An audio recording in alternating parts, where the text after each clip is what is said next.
bagong gawa. So hindi pa ito pinapadungan. Taas ito. Parang barko yata yung pwedeng magana dito. So ito na yung fishport. Yan naman yung fishport mga kabising ng Ginaikan. So nandito na tayo ngayon sa ilog. Ilog ang tawag namin sa ganito. Ilog pero dagat ito, hindi ito tabag.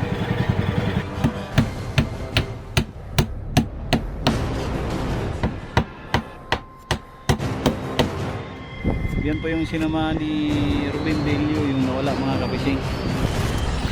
Nakita siya ng passenger na taga Batanes. Doon siya nakita. 46 days siya bago nakita mga kabising. Napakatagal.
Dala tayong pintura at epoxy mga kabising.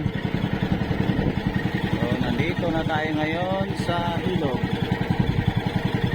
Ilog ang tawag namin sa ganito. Ilog pero dagat ito, hindi ito tabag. Ito ang ilog alat.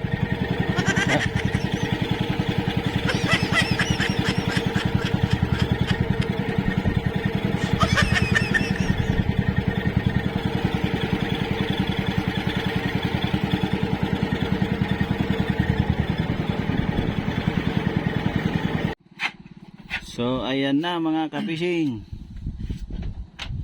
Ayan, bali budigan na naman ang ginawa ni Kuya Randy. Ayan po, pinaliitan niya ng kaunti. Yan, kasi ito yung lumang ito yung dati. Tapos yan, binawasan niya ng kaunti kasi yung aming lagayan dito ng isda ay nasabit kasi yung takip pag kami ay nagbubukas ng takip. Kaya binawasan niya ng kaunti mga kabising. Dito naman sa kabila ay pinataasan niya. Yan, dinugtungan niya ng tres. Sinapawan niya ng tres para tumaas yung labi ng budiga.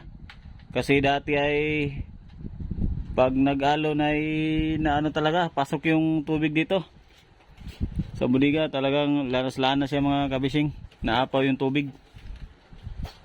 Siguro pag ganito naman kataas ay hindi na siguro maano yan, hindi na abot ng dagat yan, mataas na yan. So ganito din mangyari dito sa kabila mga kabising.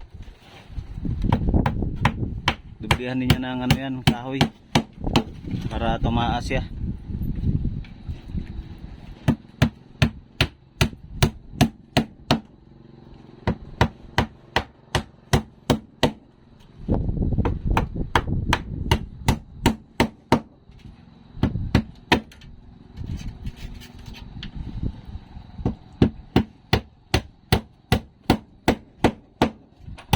So may dala nagbila tayo kaninang epoxy at pintura. Ito, pintura tapos ito epoxy. Halo-halo na. Epoxy at pintura yan. Tsaka pako, tsaka mga tornilyo. So, ayan. Dito naman tayo sa labas. So, ayan po. Bali, naglagay kami ng buhangin dyan mga kabising, oh. Pampabigat kasi mamaya ay ituwid na namin tong bangka. Tagilid pa kasi itong bangka, oh. Tagilid pa. Tapos naglagay din kami dito ng foam, pataw.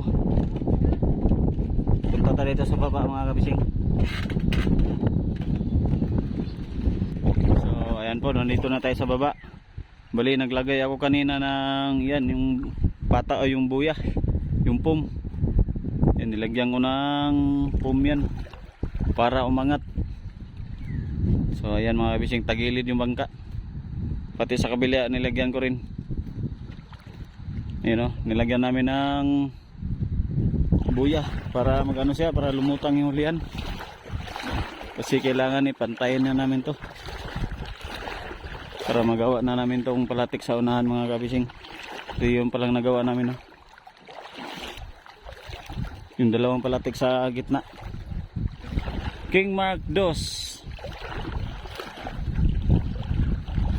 Yan, ito yung bangka natin, tagilid pa. Nakaangat pa dito sa kaliwa, sa left side. Yan yung bangka natin mga kabising. So manipis lang tong bangka na to, hindi naman malapad, manipis lang siya. Pero mataas yung parka. Ayun, oh. Isang plywood siguro mahigit ang parka nito, mataas.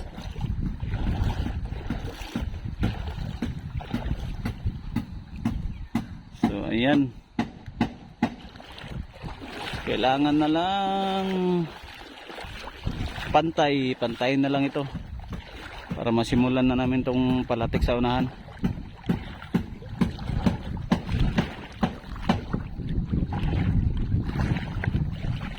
So may mga bangka din dito mga ka-fishing, oh. Ito, tagal na itong naka-standby dito.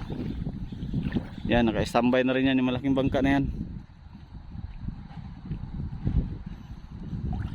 Yan, mga ginagawa na bangka, may yan, oh, nire-repair. Mga under repair. So ayan po, yan po yung sinama ni Ruben Delio, yung nawala mga kabising. Nakita siya ng passenger na taga Batanes. Doon siya nakita. 46 days siya bago nakita mga kabising. Napakatagal. So dito sa kabila, oh, naglagay din kami ng foam para lumutang na ito.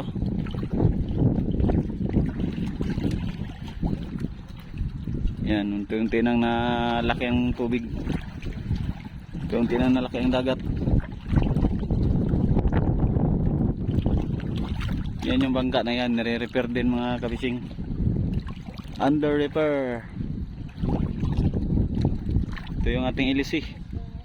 Mga bungi ng dulo. Pudpud na yung dulo, papalitan natin yan.